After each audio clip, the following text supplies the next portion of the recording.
hear a ton about AI, but let's just cut through all the noise for a second. What does it actually mean for your job, for your future? Today, we're going to break down what it really takes to not just get by, but to actually thrive in this new AI-driven economy. And here's the kicker. It's not about becoming a coder. It's all about the skills you choose to build. So let's just start with a question. And I really want you to let this one sink in for a moment. Are the skills you rely on every single day AI-proof? And I'm asking this point blank because the change we're all facing, well, it's happening a whole lot faster than any of us really expected. And look, this isn't just some vague gut feeling. This number right here, 39%, this represents a massive, and I mean massive, shift that's coming for the entire global workforce. Let me show you exactly what I mean.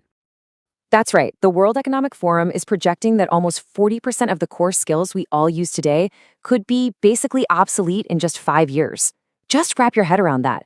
More than a third of what you know, what you do at work, might not even matter pretty soon. Yeah, that's a bit of a wake-up call, right? But it's also the perfect starting point for figuring out what we're going to do next. So that brings us to our first big idea, the universal AI skill up.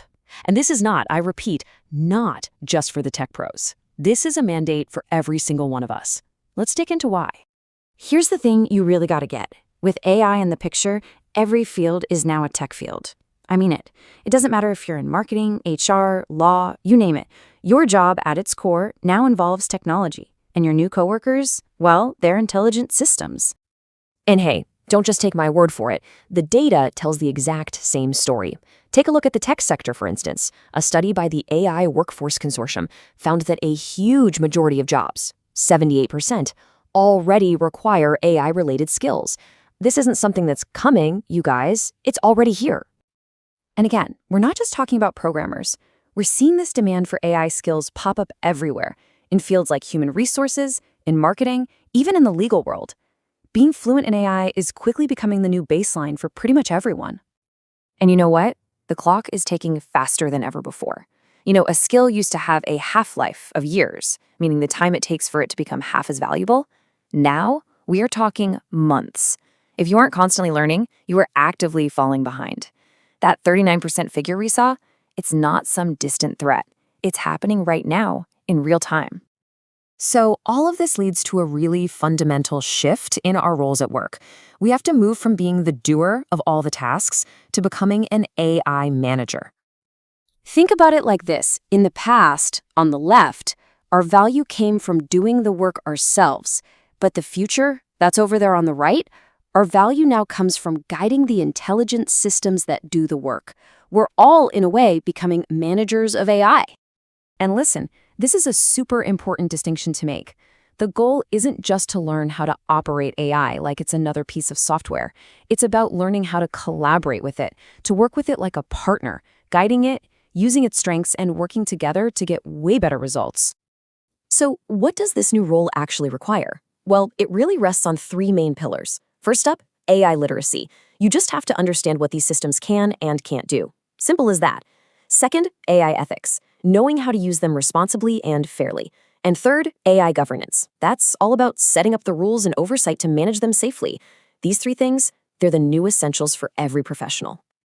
Okay, so we've laid out the problem, we've talked about the big mindset shift. So what's the solution? How do we actually do this? Well, it's all about what people are calling the skills-first revolution, and this is your pathway to staying ahead of the curve. So what the heck is a skills-first approach anyway? Well, it's basically this huge shift where employers value what you can actually do, your provable expertise, your experience, your credentials, things like professional certificates, sometimes even more than a traditional degree. This is a game changer because it focuses on what you bring to the table right now, not just where you went to school. I absolutely love this quote because it just nails it. Skills are the currency of an AI economy. Seriously, think about that. Your skills are the new cash. They're what you trade for opportunities and for career growth. In this new world, what you know and what you can prove you know, that's everything. And what's so cool about this is it creates this incredible ripple effect. It all starts with individuals, with you, gaining relevant skills. Then, those skilled people get good jobs. More jobs help build a healthy, thriving economy. And that, in turn, makes our entire community stronger and more resilient. Your personal commitment to learning, it actually builds something much, much bigger. But look, none of this happens by magic. This whole skills-first mindset requires a deep, personal commitment to continuous, lifelong learning. That old idea that you finish your education after college? Yeah, that's officially over. The learning literally never stops.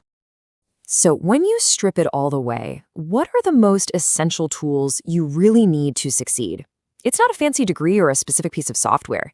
It really boils down to two things: your own natural curiosity and a personal commitment to just keep learning, keep adapting, and keep growing. Those are the engines that are going to drive your career forward. Because AI is not waiting around for us to get ready. And neither should you. This journey to stay relevant, to become a manager of AI, and to build a career that can adapt and grow, it doesn't start next year or next month. It starts right now. So the only question left is, what's your first step going to be?